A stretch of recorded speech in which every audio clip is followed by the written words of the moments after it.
할렐루야. 오늘 말씀의 제목은 차별이 죄인가? 라는 제목으로 함께 은혜를 나누도록 하겠습니다.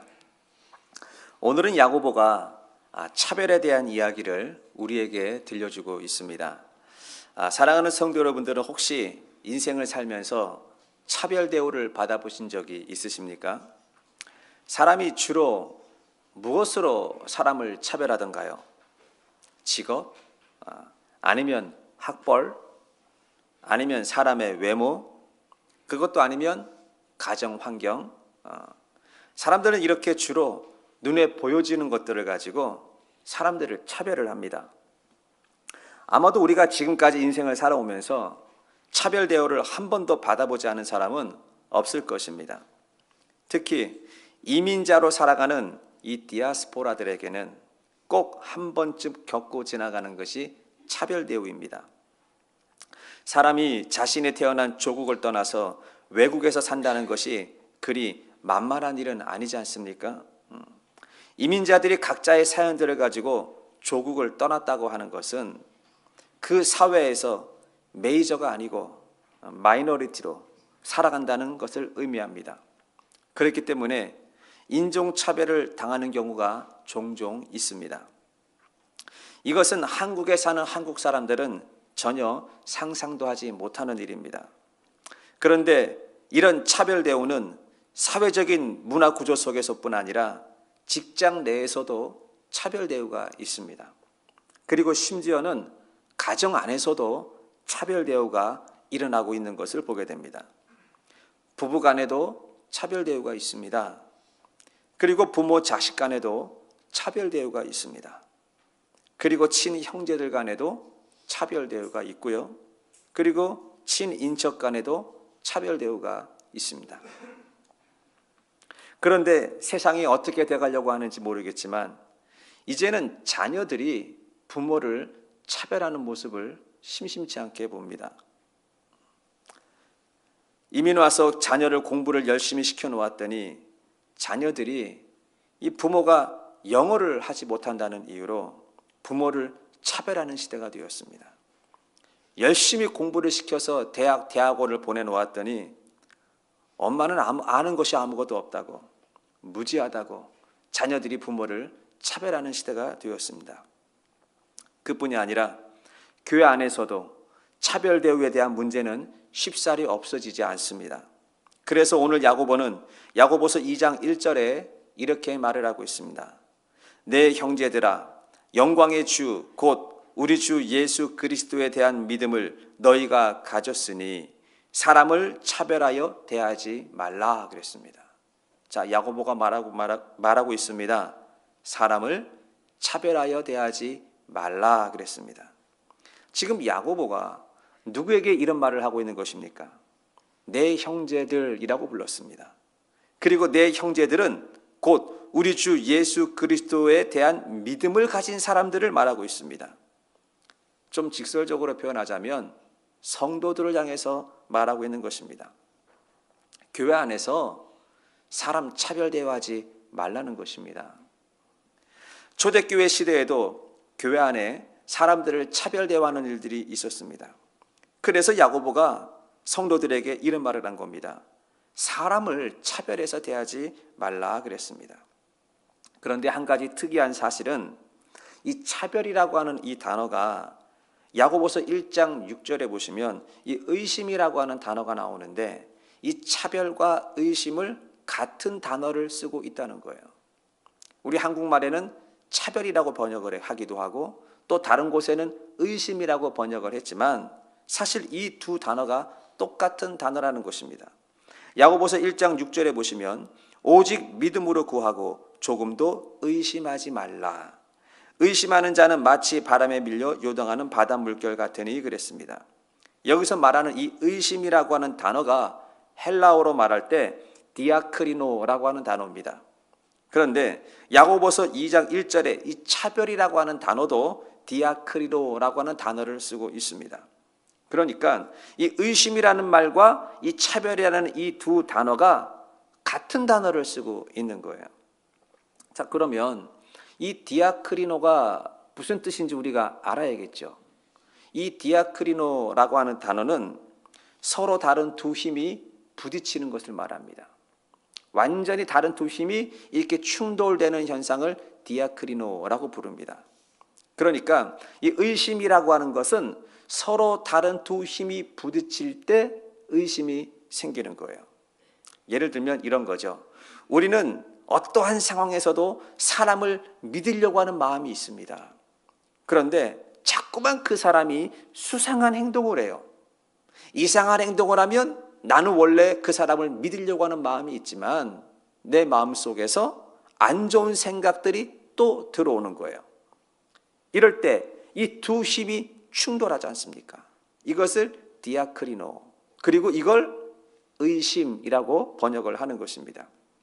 그런데 이 차별도 똑같습니다. 이 차별이라고 하는 것도 서로 다른 두 힘이 부딪힐 때 일어나는 게 차별이라는 것이죠.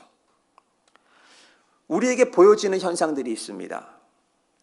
그런데 내가 이전부터 알고 있는 것들이 있습니다. 내가 알고 있는 것과 눈에 보여지는 것이 다를 때, 충돌될 때 우리는 이것을 가지고 비교하게 되어 있습니다.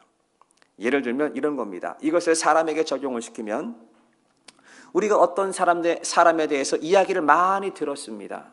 들은 게 있어요. 그런데 정작 그 사람을 만나보니 들었던 말과 달라요. 내가 들은 게 있고 내가 만나보니 듣는 말과 달라요. 이 두 가지가 서로 충돌하는 거예요. 충돌을 하게 되면 우리는 차별을 하게 되어 있습니다. 왜요? 보여지는 것과 들은 것이 다르니까 디아크리노, 차별을 하게 되어 있다라는 겁니다. 그래서 야고보는 교회 안에 있는 성도들을 향해서 이런 말을 합니다. 사람들을 차별 대우하지 말아라 그랬습니다. 그러면서 야고보서 2장 2절과 3절에 좀 더 구체적인 예를 들고 있습니다. 만일 너희 회당에 금가락지를 끼고 아름다운 옷을 입은 사람이 들어오고 또 남루한 옷을 입은 가난한 사람이 들어올 때에 너희가 아름다운 옷을 입은 자를 눈여겨보고 말하되 여기 좋은 자리에 앉으소서 하고 또 가난한 자에게 말하되 너는 거기 서 있든지 내 발등상 아래 앉으라 하라 그랬습니다. 이것이 차별이라는 것입니다. 회당에, 교회에 금가락지를 끼고 오는 사람이 있습니다. 그리고 아름다운 옷을 입고 오는 사람들도 있습니다. 그러면 사람들이 그것을 눈여겨본다는 거예요. 이렇게 관심 있게 보다가 금가락지를 끼고 오면 좋은 자리에 앉으세요. 이렇게 행동을 한다는 것이죠. 그런데 남루한 옷을 입고 가난한 자가 들어오면 거기 서 있든지 말든지 아니면 내 발등상 아래 발밑에 앉아 있든지 하라는 것입니다. 자, 이 두 사람을 교회에서 비교를 하고 있습니다. 두 가지 힘이 부딪히고 있습니다. 여러분, 이것이 차별 대우라는 것입니다. 차별 대우를 하게 되면 사람의 외모를 보고 판단하는 것이기 때문에 그 사람의 내면과 그 사람의 영혼에는 관심이 없는 거예요. 그저 눈에 보여지는 것들. 그런데 성경에서는 이 세상의 모든 것들은 풀의 꽃과 같아서 다 지나간다 이렇게 말을 했습니다. 야고보가 사람들에게 차별 대우를 하지 말라는 것은 또 한 가지 이유가 있습니다. 사람이 사람을 차별 대우를 하게 되면 태도가 바뀝니다. 금가락지를 끼고 오거나 아름다운 옷을 입은 사람을 주목을 하게 되면 우리는 그 앞에서 굽신거리게 됩니다. 좋은 자리로 가세요. 저쪽으로 가서 앉으세요. 우리의 태도가 바뀝니다. 그런데 남루한 옷이나 가난한 옷을 입은 자를 주목하게 되면 거기 세워두든지 말든지 아니면 내 발등상 아래에 발밑에 앉아있든지 하라는 것입니다. 똑같은 사람인데 대상이 누구냐에 따라서 차별을 하게 되면 내 행동이 바뀌게 되어 있는 것입니다. 여러분, 사람이 사람을 차별 대우하지 않습니까? 그러면 내 행동이 바뀌는데 성경은 이것을 향해서 우리의 행동이 바뀌는 것을 향해서 악하다 이렇게 말하고 있습니다. 야고보서 2장 4절을 보시게 되면 너희끼리 서로 차별하여 악한 생각으로 사람을 판단하는 자가 되는 것이 아니냐 그랬습니다. 너희끼리 서로 차별하게 되면, 사람을 차별하게 되면 하나님 보시기에 그것이 악하다라는 것입니다. 그런데 더 중요한 것이 하나 있습니다. 그것은 뭐냐면 차별 뒤에는 반드시 따라오는 것이 있는데 그것이 바로 판단이라고 하는 것입니다. 그래서 이 차별과 판단이라고 하는 것은 둘이 떨어지지 않아요. 항상 같이 다녀요. 마치 빛과 그림자와 똑같은 것입니다. 사랑하는 성도 여러분, 사람을 차별하는 것이 죄일까요? 아닐까요? 대답해 보세요. 사람을 판단하는 것이 죄일까요? 아닐까요? 성경에서 죄라고 말을 하고 있습니다. 야고보서 2장 9절에 보시게 되면 만일 너희가 사람을 차별하여 대하면 죄를 짓는 것이니, 다시 읽어드릴게요. 잘 들으세요. 만일 너희가 사람을 차별하여 대하면 죄를 짓는 것이다. 율법이 너희를 범죄자로 정죄하리라 그랬습니다. 성경이 정확하게 확실하게 우리에게 말씀해 주고 있는 것은 사람 차별하지 말라. 그것이 악한 것이고 그것이 죄라고 말을 하고 있습니다. 자, 그렇다면 우리는 다 알고 있습니다. 그런데 알고는 있지만 우리가 알게 모르게 얼마나 많은 사람들을 우리는 차별 대우를 하고 있습니까? 사람들은 내가 차별 대우를 받았다라고 이야기를 합니다. 여러분, 평생 우리가 차별 대우만 받고 삽니까? 우리는 다른 사람을 차별 대우하지 않던가요? 이 사람은 이렇고 저 사람은 저래. 여러분, 이것이 판단이고 이것이 차별하는 것입니다. 판단이 차별입니다. 나도 모르게 우리는 수많은 사람들을 판단하고 수많은 사람들을 차별 대하고 있다는 것을 알아야 됩니다.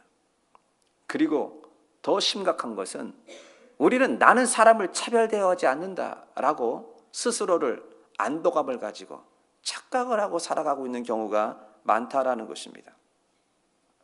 사랑하는 성도 여러분, 이 차별과 판단이라고 하는 것은 이 사탄 마귀가 사용하는 툴이에요.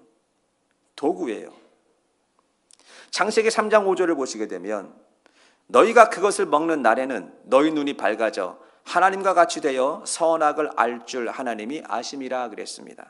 지금 이 문장, 이 대목은 마귀가 하와에게 가서 하는 말입니다. 다시 말하면 이것은 성경에 기록되어 있지만 마귀의 대사입니다. 마귀가 뭐라 그랬습니까? 너희가 그것을 먹는 날에는 선악과를 먹게 되면 너희 눈이 밝아져 하나님과 같이 되어 선악을 알 줄 하나님이 아심이라 그랬습니다. 너희가 선악을 구분하게 된다는 거예요. 다시 말하면 너희가 판단하게 된다는 것이죠. 여러분, 이 세상의 모든 피조물들을 판단하시는 분은 딱 한 분이세요. 하나님만이 이 세상에 있는 모든 피조물을 판단할 수 있습니다. 그런데 선악과를 먹으면 어떻게 된다는 것입니까? 너가 판단하게 될 것이다 그랬어요. 이게 마귀의 말입니다. 그리고 선악과를 먹으면 너희 눈이 밝아져 너가 하나님처럼 된다 그랬습니다. 사람이 무엇인가를 판단한다는 것은 그 기준점이 나라는 얘기죠. 내가 판단을 하니까. 그래서 내 생각, 내 경험, 내 지식, 이것이 판단의 기준이 된다는 거예요. 다시 말하면 이 판단이라고 하는 것은 내가 하나님의 자리에 올라가겠다는 거예요. 너가 하나님같이 되리라 그랬습니다. 그러니까 판단이라고 하는 것은 내가 하나님 행세를 하는 것이라는 것입니다. 그러니까 사람이 사람을 판단한다고 하는 것은 마귀가 사용하고 있는 도구를 우리가 나도 모르게 쓰고 있는 것입니다. 사랑하는 성도 여러분, 사람은요, 있는 그대로를 받아줘야 됩니다. 키가 크면 어떻습니까? 또 키가 작으면 좀 어때요? 그리고 뚱뚱한 사람도 있는 것이고 또 마른 사람도 있는 것입니다. 성격이 내성적인 사람도 있는 것이고 성격이 외향적인 사람도 있는 것입니다. 이 세상의 모든 피조물들은 하나님이 그렇게 만들었어요. 그래서 성격이 외향적인 사람은 성격이 내향적인 사람을 보고 판단하면 안 돼요. 저 사람은 답답해. 저 사람은 나하고 맞지가 않아. 저 사람은 원래 저래. 이런 것들이 내가 기준이 돼서 판단하고 있다는 것입니다. 그런데 또 반대로 성격이 내향적인 사람은 또 외향적인 사람에게 그 보여지는 겉모습만 보고 저 사람은 말이 너무 거칠어. 저 사람의 말은 너무 괄괄거려. 저 사람은 너무 덤벙대서 조심성이 없어. 이런 말들을 하는데 여러분 그래서도 안 된다는 것입니다. 하나님은 이 세상에 있는 모든 피조물들을 똑같이 만들어 놓은 것이 하나도 없습니다. 사람을 다 다르게 만들어 놓았습니다. 너무나 신기하고 놀랍지 않습니까? 이 지구상에 70억이 넘는 사람들이 살고 있는데 여러분 생김새가 똑같은 사람이 있습니까? 성격과 기질과 말투와 생각하는 방식이 똑같은 사람은 단 한 사람도 없습니다. 한 뱃속에서 한시에 태어난 쌍둥이도 다릅니다. 그러니 사람은 어떻게 대하느냐? 있는 그대로를 받아줘야 된다는 것입니다. 내 기준에 맞춰서 우리가 평가를 하고 내 기준에 맞춰서 사람을 재서는 안 된다는 것이죠. 바로 그것이 차별이고 성경에서는 차별이 분명히 죄라고 말씀하고 있습니다. 그런데 두 번째, 이 차별이라고 하는 것은 사실 다른 사람에게 문제가 있어서 내가 그 사람을 차별하는 것이 아니라는 것입니다. 그럼 뭐냐? 차별은 나에게 문제가 있기 때문에 다른 사람을 차별한다는 겁니다. 사람들은 흔히 차별은 나는 문제가 없어. 상대방의 문제가 있기 때문에 이거는 당연한 것 아니야? 라고 스스로를 합리화를 시킵니다. 그리고 차별을 합니다. 그러나 사실 그렇지 않습니다. 차별은 남이 아니고 내 자신에게, 나에게 문제가 있는데 내가 그것을 인식하지 못하는 데에서 나오는 것이 차별이라는 것입니다. 내가 누군가를 차별을 하고 있다면 여러분 그 차별하는 대상을 가만히 보십시오. 내 안에 먼저 어떤 문제가 있기 때문에 그 사람을 차별한다는 것입니다. 야곱을 한번 보실까요? 야곱은 차별 대우를 많이 받고 자란 사람입니다. 아버지 이삭이 형 에서를 편애했습니다. 아주 특별히 사랑했습니다. 자, 그렇다면 이삭이 왜 둘째도 있는데 에서를 사랑했을까요? 맏이라서요? 큰아들이라서요? 그럴 수 있습니다. 그런데 그것이 사랑하는 이유의 전부였을까요? 저는 그렇게 보지 않습니다. 제가 질문 하나 드릴 텐데 여러분 잘 생각해 보시고 대답해 보시기 바랍니다. 여러분 이삭의 식성에 대해서 한번 생각해 보셨습니까? 여러분 이삭이 채식주의자였다고 생각을 하십니까? 아니면 육식주의자였다고 생각을 하십니까? 예, 이삭은 고기를 무척이나 좋아하는 사람이었습니다. 창세기 27장 2절과 4절에 보시면 이삭이 이르되 내가 이제 늙어 어느 날 죽을는지 알지 못하니 그런즉 내 기구 곧 화살통과 활을 가지고 들에 가서 나를 위하여 사냥하여 내가 즐기는 별미를 만들어 내게로 가져와서 내게 먹게 하여 내가 죽기 전에 내 마음껏 내게 축복하게 하라 그랬습니다. 이삭은 곧 자기가 죽을 것만 같았습니다. 그래서 내가 죽기 전에 유언을 해야지. 죽기 전에 자식들에게 축복 기도를 해줘야지. 이렇게 마음을 먹었습니다. 그래서 에서를 불렀습니다. 큰아들. 그리고 이렇게 말합니다. 너는 화살통과 활을 가지고 나가서 나를 위하여 사냥을 하고 자, 뭐 하라고요? 짐승을 잡으랍니다. 사냥을 하고 내가 즐기는 별미를 만들어라. 내가 즐기는, 내가 자주 먹는, 내가 좋아하는 음식, 내가 즐기는 별미를 만들어라. 고기를 가져오라는 얘기죠. 풀 뜯어오라는 얘기가 아닙니다. 내가 고기를 먹고 내가 너를 마음껏 축복하게 하라 그랬기 때문에 제가 볼 때는 이삭은 육식주의자입니다. 고기를 굉장히 좋아하는 사람이었습니다. 자, 이것만 보더라도 이삭과 에서의 관계에 대해서 생각해 볼 게 있습니다. 에서는 사냥을 좋아하는 사람이었어요. 에서는 밖에 나가면 항상 짐승을 잡아와요. 근데 아버지는 항상 고기를 좋아해요. 그러면 당연히 아버지의 마음이 누구한테 가겠습니까? 큰 아들에게 가게 되어 있는 거예요. 큰 아들이어서도 마음이 가지만 그것이 전부가 아니라는 것입니다. 그러니까 확실한 것은 이삭은 야곱보다 에서를 더 사랑했다는 거죠. 다시 말하면 두 아들이 있지만 한쪽 아들을 더 편애했다라는 얘기입니다. 자, 그러면 야곱은 어떤 대우를 받고 살았습니까? 어머니 리브가가 둘째 야곱을 특별히 사랑했습니다. 어느 날 리브가가 이삭이 에서에게 하는 말을 엿들었습니다. 그리고 둘째 아들 야곱을 부릅니다. 그리고 아버지가 형에게 해줬던 이야기를 자초지종을 다 설명을 해줍니다. 그리고는 이렇게 말합니다. 너는 빨리 외양간에 달려가서 염소 새끼 2마리를 잡아와라. 그리고 내가 평생 너희 아버지의 음식을 해줬기 때문에 아버지의 입맛은 내가 더 잘 알아. 내가 맛있는 고기, 별미를 만들어 줄 테니까 너는 이것을 들고 들어가서 형 대신에 축복 기도를 받아오라는 것이었습니다. 여러분 지금 이 행동을 보시게 되면 리브가는 누구에게 목을 메고 있습니까?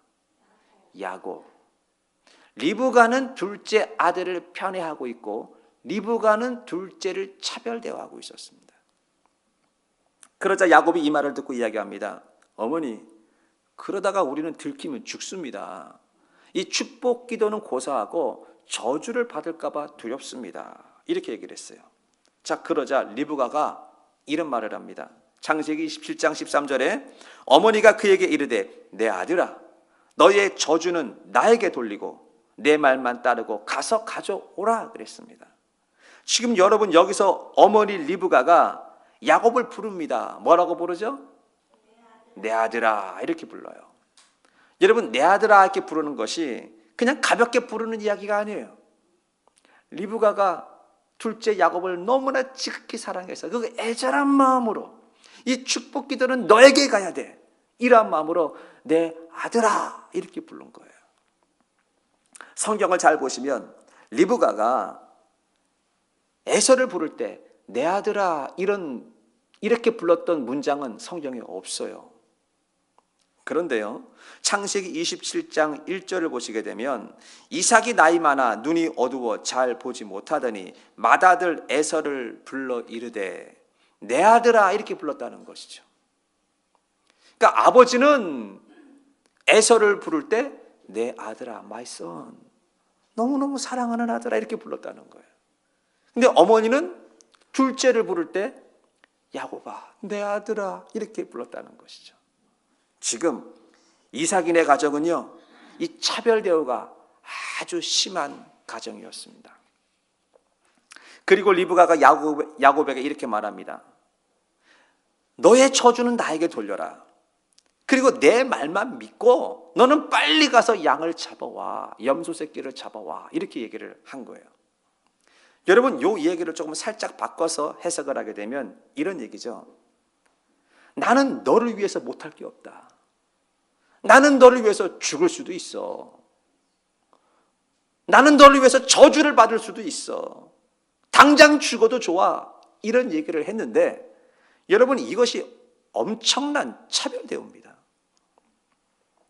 혹시 성도님들도 어린 시절에 집에서 차별 대우를 받고 자라신 분들이 있습니까? 오빠와 여동생이 있는데 이 오빠에 대한 차별 대우를 받은 여동생이 많아요. 옛날에는 이 딸들을 사람 취급하지 않았지 않습니까? 여자가 뭐 무슨 공부를 한다고 그래. 시집이나 잘 가면 되지. 공부를 안 시켰어요. 차별 대우예요. 아니면 중간에 끼어서 자란 사람들이 있어요. 마지도 아니고 막내도 아니고 중간에 둘째나 넷째나 이렇게 끼어있는 형제들이 있어요. 이 끼어있는 사람들이 은근히 이 차별 대우를 많이 받고 자란 사람들이에요. 어찌되었든지 이 야곱이 아버지 이삭으로부터 축복 기도를 받았어요. 그리고 생명의 위협을 느꼈어요. 그리고 삼촌 라반 집으로 도망을 가게 됐습니다. 그런데 이 삼촌 집에 가보니 이 결혼 정년기에 차 있는 두 딸이 있었습니다.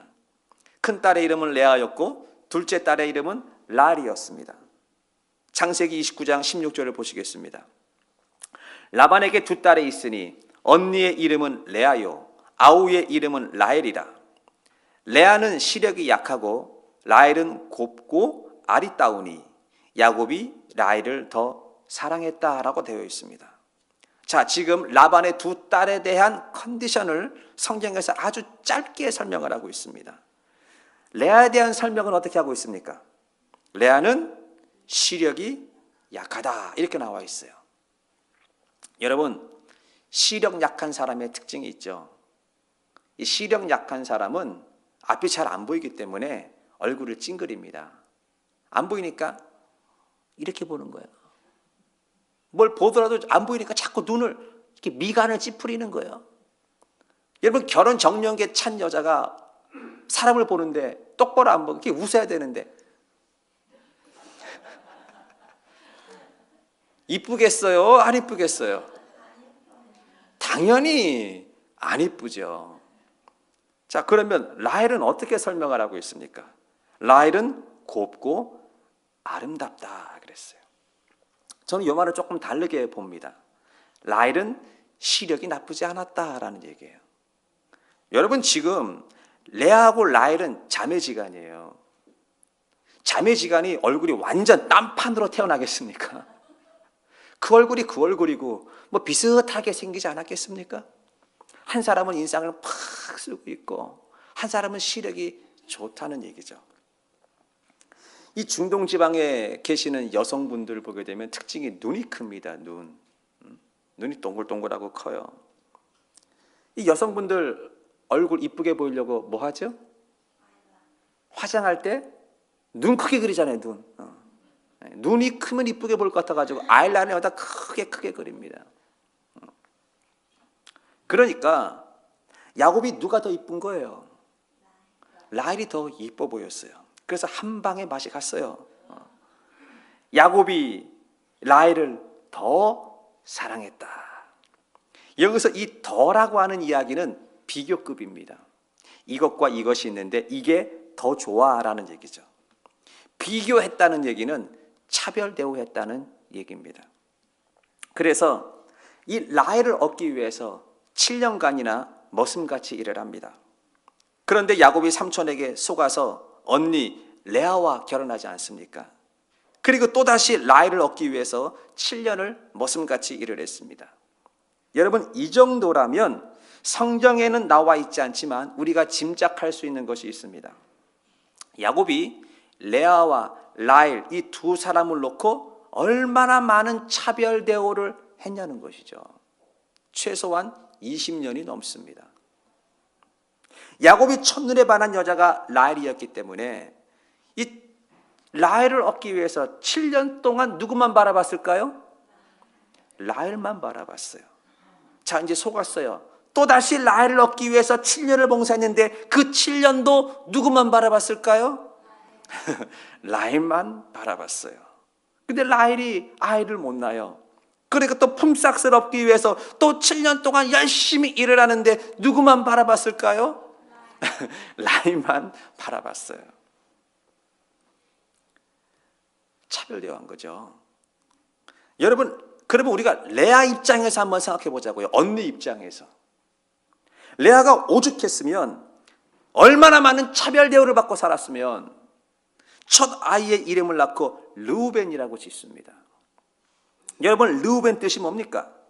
여호와께서 나의 괴로움을 들으셨다.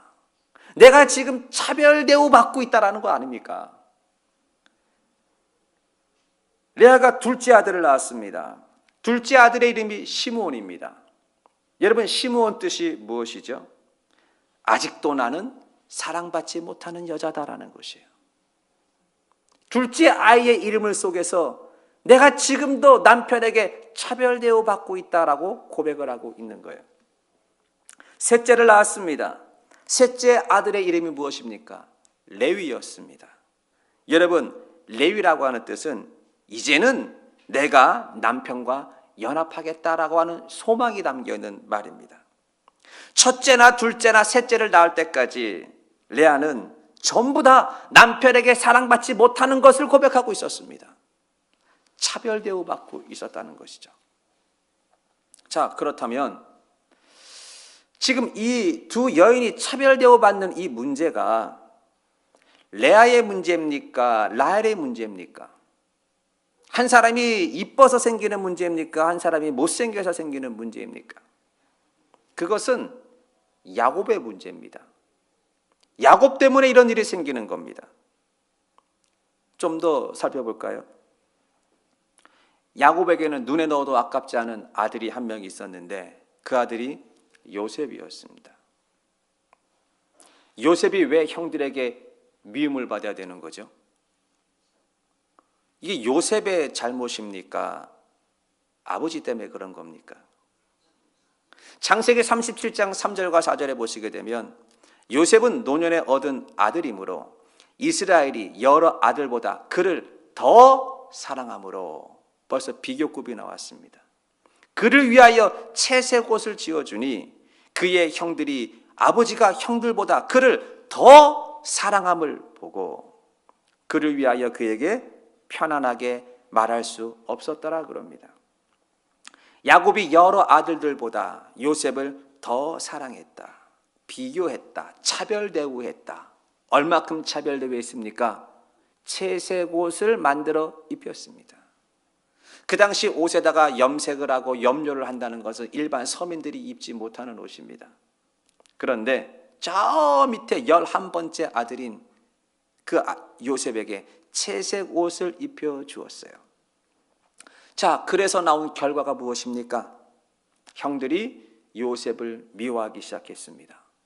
요셉만 나타나면 말문을 닫는 거예요. 말을 편하게 하지 못하는 거예요. 형제 간에 불화가 생겼습니다. 누구 때문에 생긴 거죠? 야곱 때문에 생긴 일이었습니다. 그러면 야곱이 왜 이런 일들을 하고 있을까요? 자신이 편애를 받고 자라지 않았습니까? 그러니까 요셉의 형들이 요셉을 차별대우하는 것은 그 형제들 간의 문제가 아니라는 겁니다. 그것은 야곱에게서부터 시작된 문제였습니다. 사람이 사람을 차별대하는 것은 상대방 문제가 아니라는 것입니다. 내 자신에게 있는 문제가 있는데 우리가 내 자신에게 있는 문제를 내가 인식하지 못하기 때문에 이것이 나타나는 것입니다. 사람을 돈으로 차별대하는 사람이 있습니다. 그 사람은 자신이 돈에 대한 문제가 있다는 것을 인지하지 못하는 것입니다. 사람을 어떤 조건과 출신 성분을 가지고 평가하는 사람들이 있습니다. 그것은 자기 자신이 자라온 환경과 배경에서 차별을 많이 받았다는 의미입니다. 그래서 이런 사람들은 사람들을 차별 대우하면서 자신의 신분 상승을 삶의 목표로 삼지 않습니까? 교회를 다녀도 나와 어울리지 않는 사람과는 말을 섞지 않습니다. 그러므로 우리가 사람을 차별 대우한다는 것은 그 사람의 문제가 있는 것이 아니라 내 안에 있는 문제에서부터 출발한다는 것을 우리는 인식을 해야 되는 것입니다. 그리고 마지막으로 세 번째, 야고보는 차별 대우하지 말라라고 이야기를 하면서 차별 대우하지 않는 방법에 대해서 우리에게 소개하고 있는데 차별 대우하지 않는 방법은 딱 하나입니다. 그것은 사랑하는 것 외에는 답이 없습니다. 사랑하라고 말하고 있습니다. 야고보서 2장 8절을 보시게 되면 너희가 만일 성경에 기록된 대로 내 이웃 사랑하기를 내 몸과 같이 하라 하신 최고의 법을 지키면 잘하는 것이다 그랬습니다. 성경에 최고의 법이 있답니다. 모든 율법이 있지만 그 최고의 법이 무엇이냐? 내 이웃을 내 몸처럼 사랑하는 것. 여러분, 이것이 성경에서 가장 으뜸이고 최고의 법이라 그랬습니다. 그런데 이웃을 사랑하는 것, 성경에서 뭐라고 말하냐면 그거 잘하는 거야. 그거 계속해야 돼. 이렇게 성경에서 말을 하고 있다는 것이죠. 자, 그러면 우리가 이웃을 사랑해야 되는데 그 사랑이 이게 마음대로 됩니까? 안 되잖아요. 어떻게 사랑을 해야 되느냐? 계속 이어서 야고보서 2장 12절을 보시게 되면 너희는 자유의 율법대로 심판받을 자처럼 말도 하고 행하기도 하라 그랬습니다. 여기서 말하는 이 자유의 율법이라고 하는 것은 바로 이 앞전에 이야기했던 그 최고의 법을 말하는 거예요. 그 최고의 법이 무엇이죠? 내 이웃을 내 몸과 같이 사랑하는 것. 내 이웃을 내 몸과 같이 사랑하되 어떻게 사랑하느냐? 나도 심판받는다는 것을 기억하고 그 사람을 사랑하라는 것입니다. 마태복음 7장 2절에 보시게 되면 너희가 비판받는 그 비판으로 너희가 비판을 받을 것이요 너희가 헤아리는 그 헤아림으로 너희가 헤아림을 받을 것이다 그랬습니다. 그래서 우리가 누군가를 비판을 한다는 얘기는 나도 똑같이 비판을 받는다는 겁니다. 내가 누군가를 평가하고 내가 누군가를 판단한다는 것은 나도 누군가에게 평가의 대상이라는 것이죠.